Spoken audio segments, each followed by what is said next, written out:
Bonsoir, donc moi tout à fait différent, ma formation est plutôt philosophique, mais depuis la retraite, bon, je m'intéresse beaucoup, disons, à l'esthétique et à la philosophie de l'art, et au sein, bon, des amis du musée, et puis dans d'autres occasions aussi.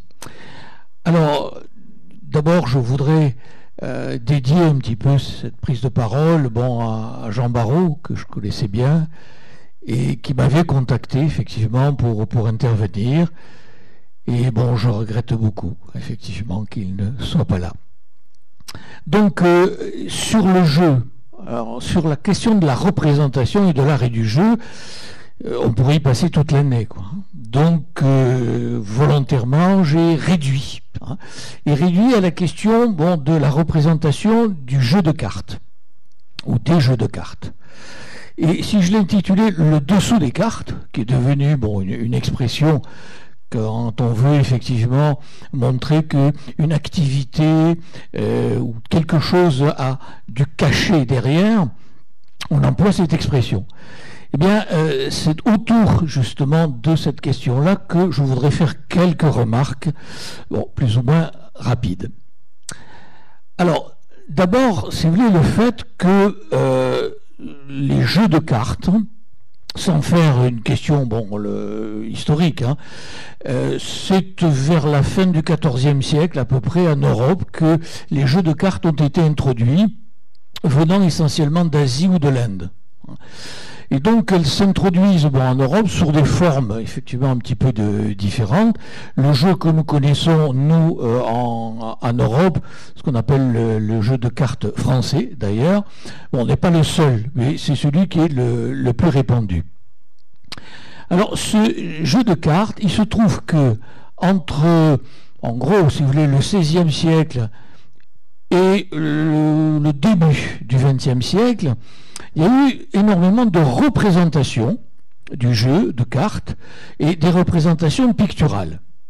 Pas avant, parce que bon, ce jeu n'était pas répandu, pas après, parce que les représentations de la vie sociale disparaissent un peu de l'art pictural. Alors, pendant cette période, on va voir représenter le jeu. Mais qu'est-ce qui est représenté? En quoi, finalement, les peintures, les tableaux qui représentent des joueurs de cartes ont un intérêt, ne sont pas simplement des illustrations.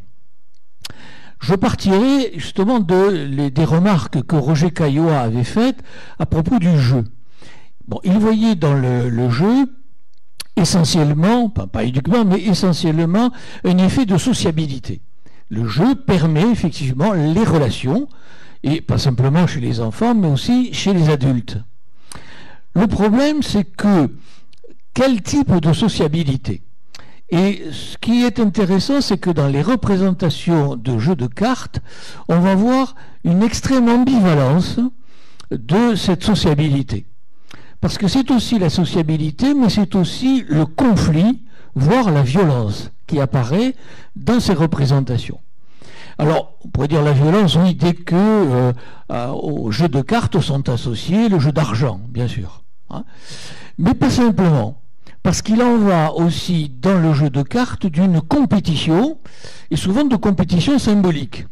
On peut être absolument vexé et déchoir dans sa propre personnalité si on a perdu, quoi. Donc il se joue quelque chose, justement, dans cet espace du jeu de cartes. Une deuxième remarque préalable, c'est que la représentation des joueurs de cartes va aussi montrer, on va dire, toutes les dialectiques qui jouent dans à la fois le corps, le regard. Le jeu de cartes se suppose d'être statique, on est assis au jeu de cartes. Mais de l'autre côté, les mains bougent. Les mains peuvent cacher. Dans le jeu de cartes, évidemment, il faut cacher son jeu. Mais à un certain moment, il faut dévoiler son jeu. Donc se joue effectivement tout un aspect du corps qui bouge de telle ou telle manière, et les regards. Donc l'intérêt peut-être de la représentation picturale, c'est de justement mettre en scène ces jeux de gestes, de regards, qui sont en quelque sorte en scène dans le jeu de cartes. Alors, quelques tableaux, si vous voulez. Il y en a beaucoup, à certaines époques, surtout au XVIIe siècle. Donc j'ai fait un choix et essayé de voir dans chacun qu'est-ce qui effectivement est particulier, où il y a, on pourrait dire, une pensée picturale du jeu, quoi. Alors, une première représentation qui est d'un suiveur, de Lucas de Leyde. Lucas de Leyde, c'est un peintre donc flamand, enfin des Pays-Bas, de Leyde, du milieu du XVIe siècle. C'est là où commencent un petit peu ces types de représentations. Alors, qu'est-ce qu'on voit? D'abord, une assemblée d'hommes et de femmes dans un intérieur pas luxueux, hein. On est là dans une classe sociale, on pourrait dire, de type intermédiaire, dans des bourgeois. La représentation est quand même assez ambiguë. On voit bien qu'il y a un jeu de cartes avec de l'argent. Regardez les jeux de main qui montrent, mais aussi une scène galante. C'est-à-dire que vous avez par exemple le personnage, le couple sur la gauche, la femme nous regarde, à nous les spectateurs, en montrant son jeu, hein, pendant ce temps que l'homme, effectivement, a la main sur ses épaules, une sorte de prise de position. Donc, il y a un jeu social qui est à la fois sensuel, voire sexuel, dans ce type de représentation. Et regardez comment les regards se tournent, la servante qui regarde le joueur qui vous montre alors un as de pique.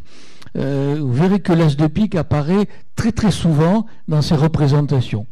Alors les jeux de cartes sont, il y en a de multiples de jeux de cartes, mais disons que assez souvent l'as de pique a une connotation assez symbolique dans beaucoup de jeux de cartes, c'est d'être la carte maîtresse en quelque sorte, quoi, hein. Donc vous avez là, on pourrait dire, une société bourgeoisie, à peu près, en train donc de s'adonner à un rituel de cartes, mais engagé, hein. On voit bien comment il y a le jeu des mains, hein, qui désigne, l'une désigne l'argent, l'autre désigne le paquet de cartes. Se joue quelque chose, un dialogue inaudible pour nous, hein, mais quelque chose qui montre, je dirais, cette sociabilité bourgeoise dans le milieu du XVIe siècle. Alors tout à fait différent, hein, un peu plus tardif, un siècle plus tard, David Ténier, ça va devenir tout un genre à cette époque-là dans les pays du Nord, la représentation des auberges et une représentation populaire. Le jeu de cartes devient une activité propre là aux couches populaires et paysannes dans ces auberges toutes simples des pays du Nord, la Flandre ou les Pays-Bas. Donc c'est un type de représentation qui sera reproduit à des dizaines et des dizaines d'exemplaires, quoi, hein. Vous remarquerez qu'il y a aussi des représentations assez importantes de pipes, hein, le fumet était devenu une activité importante. De nos jours, une telle image serait censurée, hein. Vous avez la représentation du fait qu'une grande partie de la richesse des Flandres et de la Hollande de cette époque-là vient du commerce du tabac, quoi, hein. Donc il y a un aspect, si vous voulez, sociologique dans ce type de représentation, hein. Vous voyez que à cette époque-là, les cheminées ne tiraient pas toujours très bien, quoi. Une troisième, donc toujours dans ce XVIIe, ce siècle d'or hollandais. Alors, on est dans un autre lieu, là, hein. En fait, qu'est-ce qu'on voit? Qui sont ces personnages? Vous avez un effet, effectivement, de profondeur ici, hein, puisque nous sommes donc dans une salle qui semble une sorte d'auberge. assez quand même, bon, sinon luxueuse, du moins importante, puisque vous avez quand même un tableau au-dessus de la cheminée, un instrument de musique, vous avez bon, une servante qui apporte bon, à manger, on sert bon, aussi à boire. La porte s'ouvre derrière une seconde pièce et la fenêtre ouverte sur l'extérieur. Vous avez un jeu sur intérieur, extérieur, une sorte, ce qu'on dit, comme on dit au cinéma, si vous voulez, de profondeur de champ, quoi. Donc, un certain nombre de personnages jouant aux cartes. Mais qui sont-ils vraiment? Certainement un soldat. On voit l'épée, ici, qu'il a laissée sur le bord de la chaise. Il joue aux cartes, on lui sert à boire. Une autre femme est servie par la servante sur la droite. Et là-bas, au fond, qu'est-ce qui se passe? Bon, en fait, quand on regarde bien, on est, sinon dans un bordel infâme, dans quelque chose qui est une maison bon, où on va bon, fréquenter les dames, quoi, c'est un type de représentation qui est aussi classique à cette époque-là.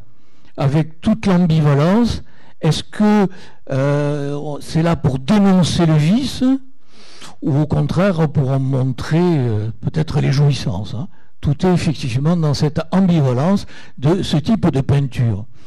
Et on voit déjà apparaître la représentation de la duperie, déjà de la tricherie. On voit bien que la jeune femme au premier plan, elle cache une carte. Alors nous, que le jeune homme, ce jeune militaire ou ce jeune officier, comme on lui présente du vin, il regarde ses cartes et il ne voit pas la jeune femme en train, effectivement, peut-être, effectivement, de tricher. Et si vous remarquez, vous avez un as de pique qui est en bas. Et qu'est-ce qui fait dire que quand même là, on n'est pas bon chez un privé, mais dans un lieu de passe, c'est que au fond, on voit quand même un autre militaire en train de lutiner la jeune femme, quoi. Donc la connotation, si vous voulez, sexuelle, y est dans ce type de tableau. Alors, là, on est du côté de la France, pareil, toujours au XVIIe siècle, des frères Lenain. Alors, c'est plutôt bon, l'école et l'atelier, ce type de tableau. Alors, les petits joueurs de cartes. Alors, on va en voir deux représentations. Donc, des enfants, alors pas simplement des enfants. Le titre, c'est les petits joueurs de cartes, mais si on y regarde bien, vous avez là quand même des adolescents quand même, les deux en premier plan. Le troisième est effectivement beaucoup plus jeune, une servante à gauche, un post-adolescent si vous voulez en train de regarder et trois autres jeunes enfants derrière, dont un derrière la porte. Alors aussi avec un aspect un peu énigmatique. Alors, de quoi s'agit-il, effectivement? Est-ce que c'est une sorte d'initiation au jeu de cartes, où les plus âgés essaient d'apprendre aux autres, mais apprendre comment et dans quel but? Est-ce qu'on a là des petits bohémiens qui vont apprendre à manipuler les cartes, et c'est-à-dire après à duper d'autres personnes? Est-ce que celui qui est derrière la porte là-bas, il est étonné ou il fait le guet? On ne sait pas. Il y a une ambivalence dans ce genre de peinture qui montre justement cet aspect un peu trouble, si vous voulez, du jeu de cartes ici, qui est rien moins qu'innocent. Et celui-là, alors, d'un des frères Lenain, Antoine Lenain, qui je crois est encore plus explicite, quoi. Bon, vous avez certainement là des enfants qui sont de milieux populaires, véritablement pauvres, malgré, bon, c'est assez, comment dire, ambivalent. hein, un fond qui est complètement sombre, hein, et un plus grand, hein, qui est en train de nous regarder, c'est-à-dire d'interpeller, si vous voulez, presque le spectateur, hein, les enfants un peu figés, et là aussi, tableau assez énigmatique. C'est une initiation donc au jeu de cartes, mais quel type d'initiation, hein? Dans quel but finalement? Est-ce que c'est un but de jeu libre, ou est-ce que hein, c'est d'apprendre à ces enfants à manipuler et après à duper des adultes, quoi, hein? On a là quelque chose qui reste effectivement un peu dans l'ombre, dans l'ambivalence, quoi.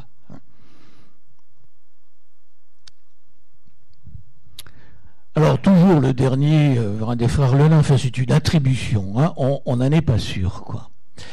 Alors, c'est un très beau tableau parce que, alors, toujours l'as de pique, hein, que vous savez, qui est donné, ou qui est la saisie d'un moment du jeu.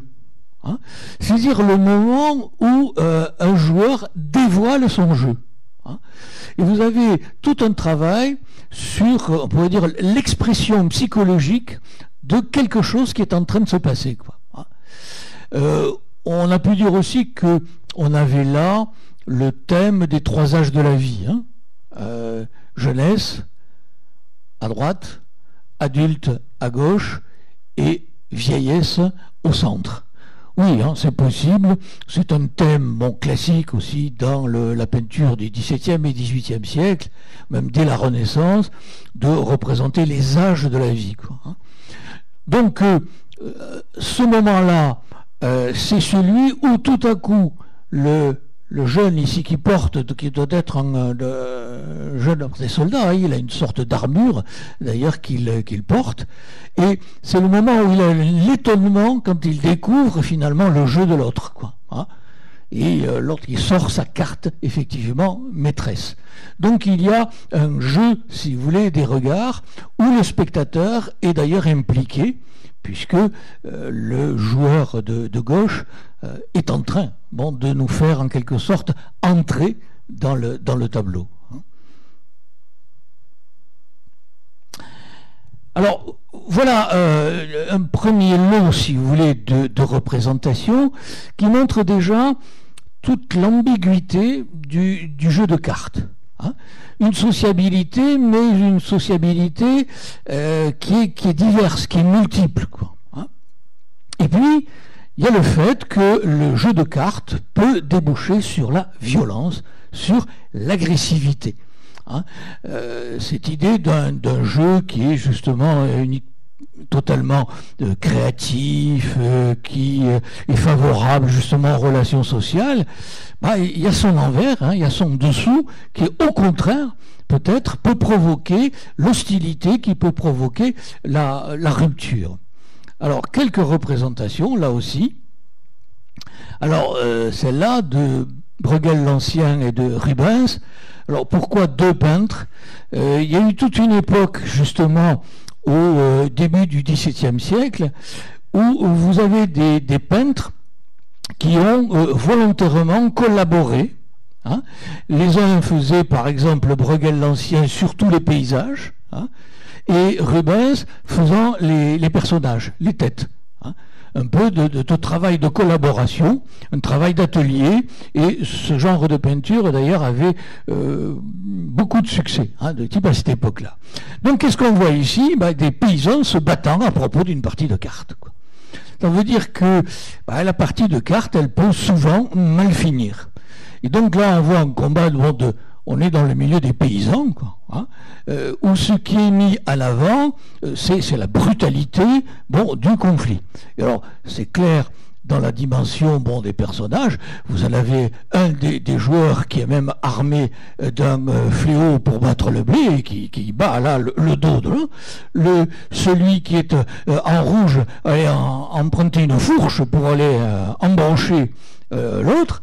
Et donc les autres spectateurs essaient de retenir nos 2 joueurs, mais vous voyez le conflit est très très fort, au point que ça doit crier d'ailleurs, et sur le haut à gauche, vous voyez un personnage qui est en train de venir à la rescousse, quoi, hein, pour arrêter effectivement ce conflit.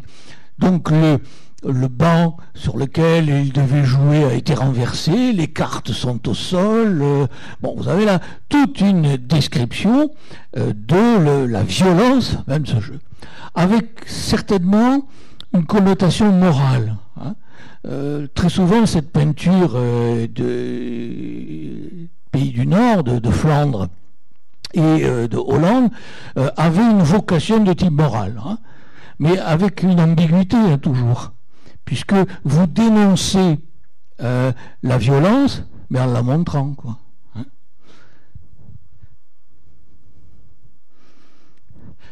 Alors, autre genre, oui, de Jan Steen, un peu plus tardive, mais avec le même thème, hein, où on y voit bien que la famille, même avec le côté, on pourrait dire, mélodramatique, quoi, hein, la petite qui essaie de retenir papa, et là on brandit les couteaux, on brandit les dagues, mais ça peut avoir un côté comique, c'est pas sérieux, vous voyez, les personnages en haut à droite qui rient, quoi, hein. Donc, est-ce que c'est sérieux, quoi, hein? Est-ce que chacun ne joue pas en quelque sorte à être hostile? On ne sait pas trop, hein? L'intérêt aussi de beaucoup de ces toiles, c'est de laisser, un peu dans l'ombre, ce type d'ambiguïté, quoi, hein?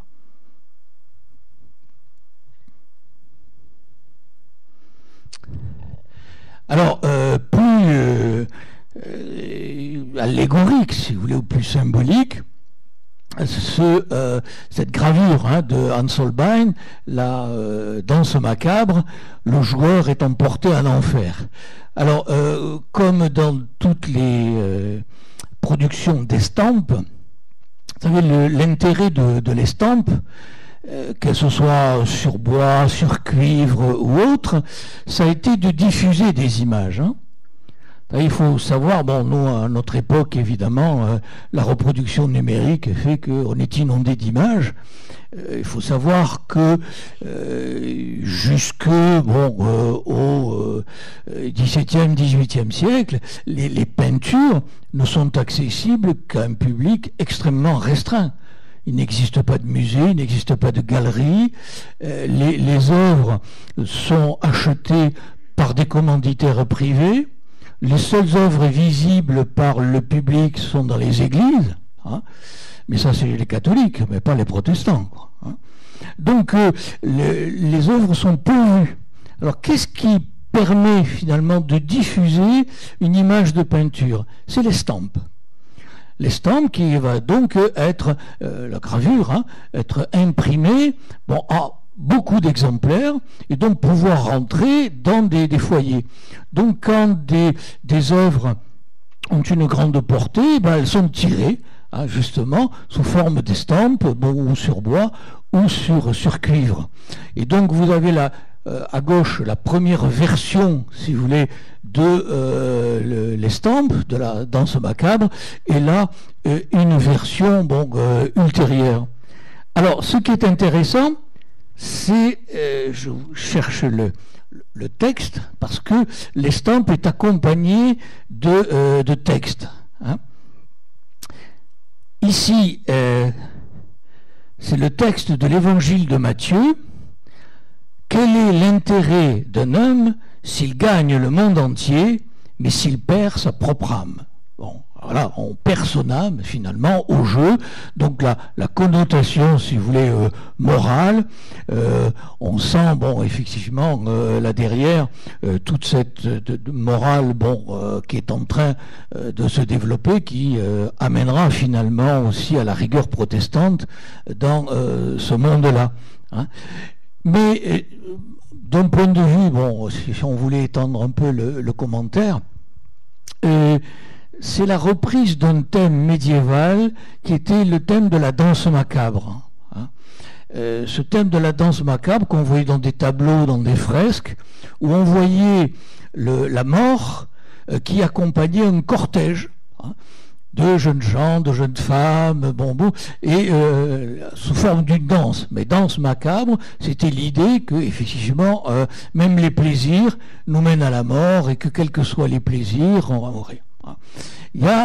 Ce thème était largement développé donc à l'époque médiévale. À la Renaissance, on va le retrouver là chez Holbein, mais il renouvelle, on pourrait dire, la représentation en mettant, si vous voulez, le focus sur non pas toute une bande, si vous voulez, de danseurs, mais sur au moins un personnage qui là est assailli à la fois par la mort et le diable. On est là, évidemment, dans une sorte de jeu macabre, et où même les personnages, si je prends la gravure de droite qui est un peu plus développée, on voit bien que ce qui arrive là au malheureux qui va être emporté par le diable et la mort, le joueur de gauche lui en profite pour reprendre son argent, alors que le joueur de droite, empoche l'argent, le joueur de gauche essaie de tirer son épée, mais absolument en vain, on ne peut rien contre le diable et la mort. Donc ces gravures sont diffusées comme effectivement des leçons de morale données. Alors on en voit des tas de versions, je ne vais pas multiplier les choses, mais en voilà une de ces gravures qui est très très belle, où on voit à la fois la dispute justement entre les joueurs, alors qu'il n'y avait pas de dispute de l'autre, mais à la fois le thème de la mort qui vient assaillir les joueurs, et avec le côté un peu macabre qui vient les frapper avec un os, avec un tibia, où on sortait les couteaux. Donc toute une dénonciation de la violence qui est propre justement à ce type de jeu de cartes.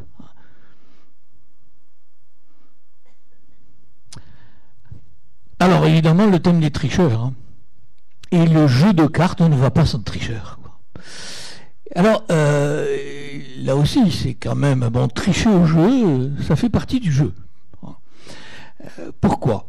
Alors le tricheur, vous savez, une grande partie des jeux sont des jeux avec des règles, et des règles qui contraignent effectivement les joueurs. Le propre du jeu de cartes, c'est d'associer deux composantes essentielles des jeux: le côté contraint, le jeu à règles, et le côté hasard. Le côté contraint, il y a des règles. Il y a des règles à la belote, à la manille, au poker, il y a des tas d'autres jeux, il y a des règles. Mais de l'autre côté, la distribution des cartes suppose le hasard. Donc cette dualité entre contrainte et hasard. Un tricheur, qu'est-ce que c'est ? C'est quelqu'un qui joue le jeu. Mais il joue le jeu en cachant son jeu, on pourrait dire.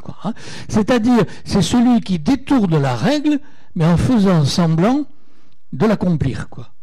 C'est là toute la duplicité du tricheur. Et pourquoi tricher ? Alors pourquoi tricher ? Alors pour gagner, c'est un jeu, mais gagner, c'est pas uniquement pour l'argent. C'est aussi le plaisir de la domination sur l'autre. Donc il y a un facteur, si vous voulez, psychologique dans la tricherie. Et puis, il y a presque une professionnalisation de la tricherie. Alors, l'un des plus célèbres de ces tableaux de tricheurs, c'est celui du Caravage, qui va, au seuil, si vous voulez, de la Renaissance, et le début du XVIIe siècle, surtout, va introduire un thème qui va être alors énormément développé en peinture. C'est celui du jeune homme, on pourrait dire un jeune homme de bonne famille, un peu naïf, qui irait sinon dans les bas-fonds, du moins dans des auberges un peu obscures, s'encanailler, si vous voulez, mais qui va tomber évidemment sur des escrocs, sur des tricheurs. Hein. Donc là, la scène est clairement, si vous voulez, mise en place. On voit notre jeune homme, là, tout innocent, bon, très bien éclairé. Hein, ça, c'est des premiers tableaux du Caravage. Hein. C'était une commande à Rome pour le cardinal Del Monte, qui était un grand collectionneur. Et ce sont des types, si vous voulez, d'images qui vont devenir très à la mode. Hein, qui sont inspirés un peu des romans picaresques espagnols, hein, inspirés aussi par la commedia dell'arte et qui commence à se développer, une sorte de comédie humaine, une comédie sociale. Une comédie sociale où un jeune homme naïf va se faire gruger, quoi, hein, par deux personnages, si vous voulez, qui sont eux de rang inférieur, même si il y a quand même une certaine beauté des costumes, quoi, hein. Alors on voit bien là comment se joue la tricherie, hein. C'est vraiment les jeux de main, jeux de vilain, quoi, hein. Le tricheur sur la gauche, il a des cartes surnuméraires dans son dos, quoi, hein, et il va donc tirer sa carte. Mais pourquoi il va tirer cette carte? Parce que son complice est en train de regarder le jeu et lui montre avec les deux doigts, hein, qu'il doit avoir une paire, quoi, et que pour surmonter cette paire, il est en train de tirer une carte à pique pour compléter son propre jeu, quoi. Donc vous avez là très très beau tableau, hein, à la fois par les couleurs et à la fois par le resserrement, si vous voulez, des personnages. Hein. Un détail, peut-être, c'est que dans le gant du personnage central, le gant qui est troué, alors certains ont dit c'est pour justement mieux sentir les cartes et des cartes truquées, quoi. Bon, je ne suis pas sûr, mais bon, c'était une possibilité. Donc voilà un tableau, si vous voulez, presque prototype de toute une série, justement, de ces types de représentations qui ont à la fois, si vous voulez, valeur morale, hein. Il s'agit de montrer la manière dont ce jeu peut être complètement détourné de sa fonction. C'est méfiez-vous justement des malandrins qui vont vous soutirer l'argent, mais à la fois c'est des tableaux plaisants, quoi, hein. Donc il y a le lien, on pourrait dire, entre morale et plaisir esthétique pour le commanditaire, quoi. Alors, quelques exemples de ces suiveurs. Eh bien, la tour, hein, le tricheur à l'as de carreau. L'image que je vous avais mis en premier, c'était le tricheur à l'as de trèfle, hein, c'est de deux versions du même tableau. Vous savez, c'était une époque où l'artiste lui-même pouvait faire des copies de ses propres œuvres, hein, en fonction justement des commanditaires, quoi. Donc là, vous avez non plus 3 mais 4 personnages, mais le même type de situation, quoi, hein. Vous avez sur la droite ce jeune homme avec une belle plume dans le dos. Vous avez en plus picturalement un très très beau travail sur le gilet, le col, une finesse, si vous voulez, picturale importante, les couleurs données. Et donc tous ces 4 personnages, vous en avez 3 qui se liguent contre un, quoi, le pauvre, hein. Vous avez effectivement la maîtresse, on pourrait dire, du cabaret, quoi, hein, ou la tenancière, hein, largement emplumée, elle aussi, avec sa belle gorge, quoi, qui est en train de regarder la servante qui, elle, regarde dans le jeu du jeune homme, et le tricheur qui a, lui, derrière son dos, effectivement, aussi son as, et qui va le tirer. On trouve, si vous voulez, le même genre, si vous voulez, de posture, en accentuant peut-être le côté luxueux de la scène, quoi. Alors, une autre variante, toujours en caravagesque, un Valentin de Boulogne, les tricheurs, où vous retrouvez, effectivement, celui de gauche, lui, a abattu son jeu, hein, Et celui de droite est complètement dépité, il s'est pas rendu compte que c'était l'autre derrière qui avait indiqué au premier quel était effectivement son jeu. La présence des épées témoigne aussi de cette violence latente, quoi, qui est au fond du jeu de cartes. Ce qui se passe, si vous voulez, au tournant du 19e siècle, c'est que ce thème, si vous voulez, d'une peinture, on pourrait dire morale, qui donne des leçons, on pourrait dire, sociales sur le jeu de cartes, va s'atténuer. Vous savez, largement à partir de la seconde moitié du 19e siècle, avec ce qu'on va appeler le réalisme, puis l'impressionnisme et autres, l'aspect symbolique de la peinture, son aspect allégorique, va disparaître. Et le motif, si vous voulez, des joueurs de cartes va devenir un motif simplement pictural. Alors l'exemple le plus parfait, c'est Cézanne. Donc Cézanne a peint 5 toiles autour justement des joueurs de cartes.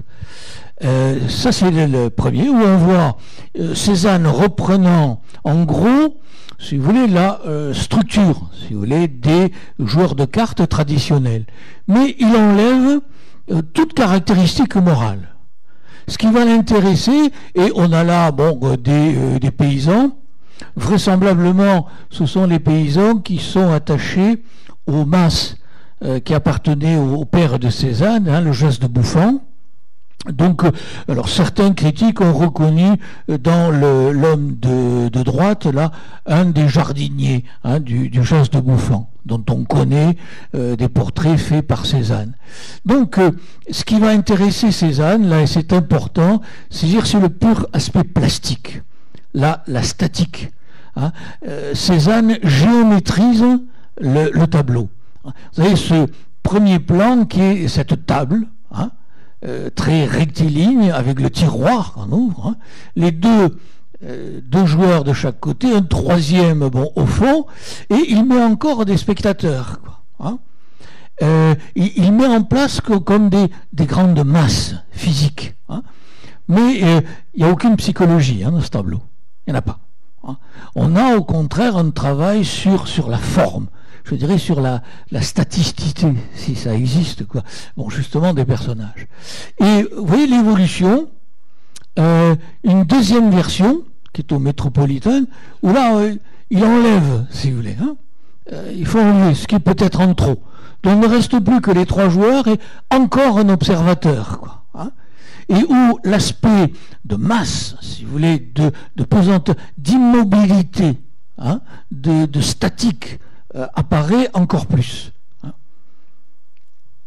Et enfin, dernier type de réduction, on en vient à ne garder que les 2 personnages. Et pour accentuer encore ce côté statique et presque géométrique, on met la bouteille au centre. Les yeux sont concentrés évidemment sur le jeu, mais c'est un peu comme, j'allais dire, presque un instantané, quoi. Donc là, aucune allégorie, aucune morale. Il y a là la mise en place, si vous voulez, je dirais presque la pesanteur, quoi, des choses. Et de ces 2, il y en a 3 versions. Il y a celle-là, qui est à Londres, et celle-là, qui est à Orsay, quoi. Vous avez l'ensemble où chaque fois, vous voyez, Cézanne réduit jusqu'à obtenir une sorte d'épure où ce sont carrément des lignes de grande masse, si vous voulez. Il restreint chaque fois, il rapproche, on pourrait dire chaque fois, la caméra, quoi.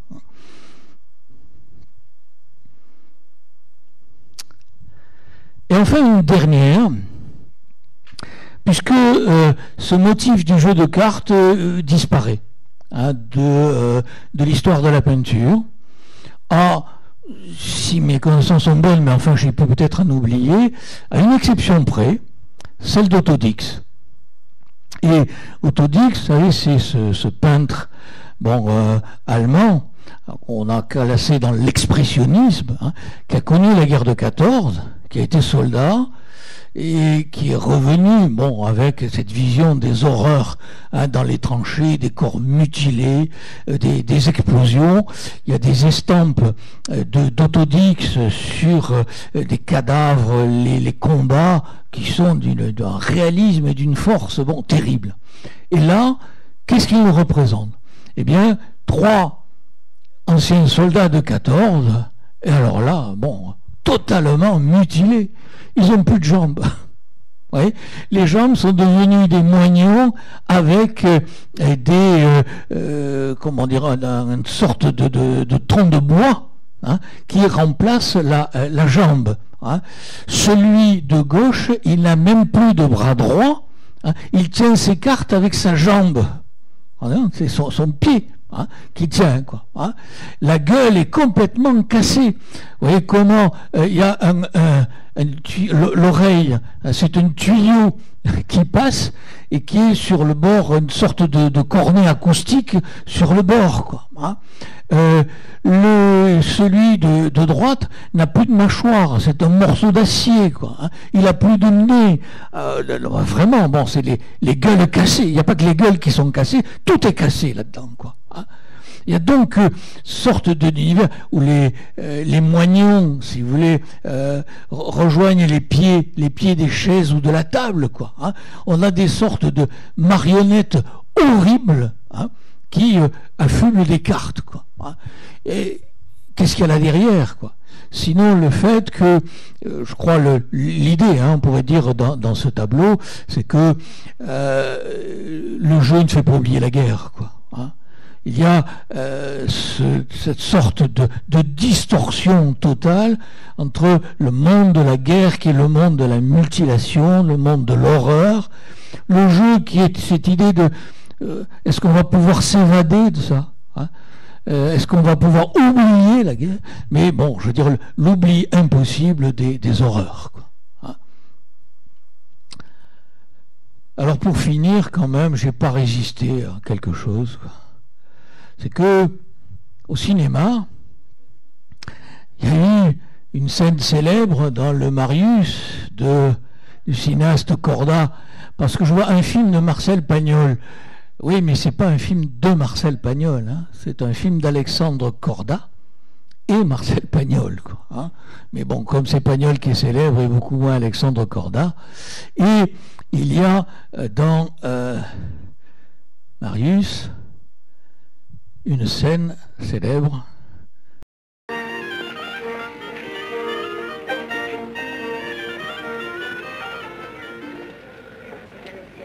Eh ben quoi, c'est à toi. Je le sais bien, mais j'hésite. Et alors tu vas hésiter comme ça jusqu'à demain? Voyons, capitaine, nous vous attendons. Ah, mon ami, c'est que la chose est importante. Ils ont 32 et nous combien nous avons? Nous allons en 34. Oui, c'est ce coup-ci que la partie se gagne ou se perd. C'est pour ça que je me demande si Pani se coupe à cœur. Mais si tu avais fait attention au jeu, tu le saurais. Ne te gêne plus. Non, ne te gêne plus. Ne te gêne plus, mon tolito, je pendant que tu y es. J'ai rien dit, j'ai pas donné de renseignements, rien dit. En tout cas, nous jouons à la muette, il est défendu de parler. Et si c'était une partie de championnat, tu serais déjà disqualifié. Écoute, Panis, moi j'en ai fait plus de 10 de parties de championnat. Et j'ai jamais vu une figure comme la tienne dans les championnats. Évidemment. Je me demande toujours si Pani se coupe à cœur. Et je te répète que quand on joue, on ne doit pas parler. Même pour dire bonjour à un ami. Je dis bonjour à personne, je réfléchis. Eh bien, réfléchis en silence. Tu as raison, t'as pas besoin de parler. Ah non, non, non. Et puis je te prie de ne pas lui faire de signes, hein. Tu ne dois regarder qu'une seule chose, ton jeu. Et toi aussi. Alors, si tu continues à faire des grimaces, je fous les cartes en l'air et je rentre chez moi, hein. Ne vous fâchez pas, Panis, ils sont cuits. Moi, je connais très bien le jeu de la manille. Et je n'hésiterai pas une seconde si j'avais la certitude que Pani se coupe à cœur. Il continue à faire des grimaces. Tenez, tenez, monsieur Brown, surveillez Scartefigue, moi je surveille César.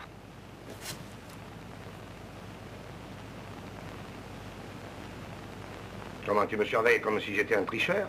Tu me fais ça à moi, un camarade d'enfance à toi? Merci. Je te fais de la peine. Non, tu me fais plaisir, tu me fais plaisir. Tu me surveilles comme si j'étais un scélérat, un bandit de grand chemin, je te remercie. Tu me fends le cœur, hein? Oh, allons, César. Pas de César, tu me fends le cœur. Tu me fends le cœur. Tu me fends le cœur. Oh! Et alors? Ah, alors, ne jouons plus, non? Qu'est-ce qu'on fait? À moi, il me fend le cœur. À toi, il te fait rien. À toi, il te fait rien, alors. Oh, très bien. D'accord. Est-ce que tu me prends pour un imbécile? Tu l'as dit, il nous fend le cœur pour lui faire comprendre que je coupe à cœur. Et alors il joue cœur par bleu. Tiens, tiens, et voilà tes cartes, hypocrite, tricheur. Je ne joue pas avec un grec.